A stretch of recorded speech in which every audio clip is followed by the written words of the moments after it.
Roasting is just for entertainment purpose, so don't take it serious. Hello ভাই brother, কি অবস্থা সবার? Welcome back to another video. তো আজকের ভিডিওতে আলোচনা করব একটি ইমোশনাল লাভ স্টোরি নিয়ে। যে লাভ স্টোরিটি দেখলে আপনার চোখ দিয়ে পানি বের না হলেও অন্য কিছু দিয়ে পানি অবশ্যই বের হবে। তো গল্পের শুরুতে আমাদের নায়ক ভাই তার বন্ধুর সাথে রাস্তায় দাঁড়িয়ে থাকে এবং তারা আলাপ আলোচনা করতে থাকে যে তাদের স্কুলে নতুন একটি মেয়ে এসেছে এবং যাকে দেখে আমাদের নায়ক ভাইজান একদম ফিদা হয়ে গেছে। নতুন মেয়েটা আসছে না, এটাই কি ওইটা? হ্যাঁ ভাই, এটাই ওই মেয়েটা। ভীতু থাকার কারণে আমাদের নায়ক ভাই মেয়েটিকে প্রপোজ করতে পারতাছে না, যার জন্য সেই মেয়েটির পিছে কুত্তার মতো ঘুরতেছে। পিছে পিছে ঘুরতেছি, কিভাবে ওর সাথে কথা বলবো? বাইনি চান্স তুমি কি আমাকে ফলো করছো? না না না, তো তুমি এখানে কি করছো? ছায়া খাইতেছি। তো এভাবে কুত্তার মতো ঘুরতে ঘুরতে মেয়েটা তার প্রতি আসক্ত হয়ে যায় এবং শেষমেশ তার প্রেমেই পড়ে যায়।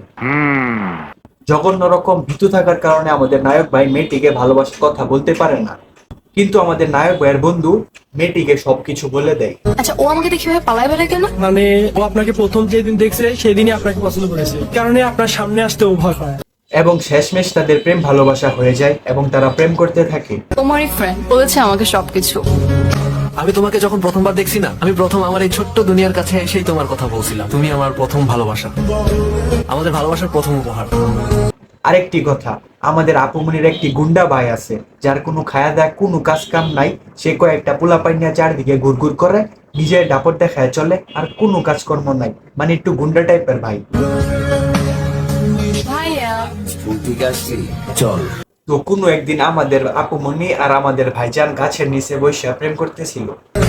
শ্রেয়া, জানো পৃথিবীর সব থেকে বড় মিথ্যা কথাটা কি? কোনো কিছুকে মন থেকে চাইলেই সেটা পাওয়া যায়। তো কোনো এক হারামজাদা তাদের ভিডিও করে আপুমনির ভাইজানকে নিয়ে দেখায় দেয়, এবং যা দেখে আমাদের আপুমনির ভাইজান পুরা চেতা যায়।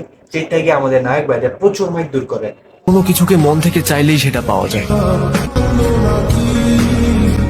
ভাই শ্রেয়ার সাথে প্রেম করে। কথাগুলো কি সত্যি? আজকে একটা ডোজ দিয়ে দিলাম, এই ওরা নিয়ে যা।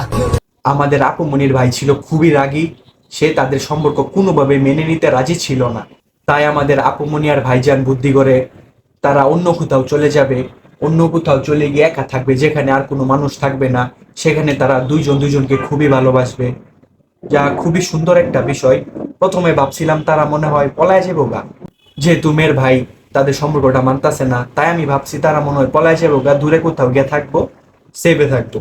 কিন্তু ভাই কাহিনী পুরো উল্টা, নিজের চোখেই দেখেন। আমার না অন্য একটা পৃথিবীতে যাইতে ইচ্ছে করছে, যে পৃথিবীতে আমি তোমাকে ভালোবাসবো আর তুমি আমাকে, যেখানে আমার ভালোবাসার কোনো বাধা থাকবে না। একা কিভাবে যেতে দিতে পারি?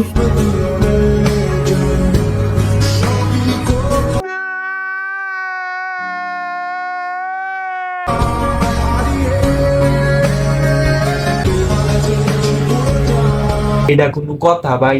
আরে বেটা, তুই মইরা গেছস, তুই ওরে পাইবি কেমনে? ওই মইরা গেছে, ওই তোরে পাইবো কেমনে? তোরা দুইজনই তো নাই হয়ে গেছস, এখন তোরা কারে কেমনে ভালোবাসবি বুঝ আমারে। এটা কোনো লজিক ভাই? তোরা পলায় যাইতি গা, ভালো করে বুঝা রাজি করাইতি, মইরা গেলে কি সব ঠিক হয়ে যাবো? তোরা মরছস ভালো কথা, এখন তোরা দুজন দুজনে কেমনে ভালোবাসবি আমার একটু বুঝা ভাই। লজিকটা আমি বুঝতাছি না, মানে কি বুঝছে যে এইসব ভিডিও মানুষ বানাই। তোর ভিডিও দেখা ছোট ছোট পোলা পাই না, এখন কইব না আমিও মইরা যাই, ওইও মইরা যাইব, দুইজন পরে অন্য কোথাও গিয়ে ভালোবাসবা, যেখানে আঙ্গরে কেউ ডিস্টার্ব করতে পারবো না। ভাইরে ভাই, ভিডিও বানাইলে একটু লজিক বুঝে পরে ভিডিও বানাইছি। এইসব উল্টাপাল্টা ভিডিও বানায় ছোট ছোট পোলা পাইনের মাথা নষ্ট করিস না। তো আজকের জন্য এই পর্যন্তই, দেখা হবে পরের ভিডিওতে। বাই।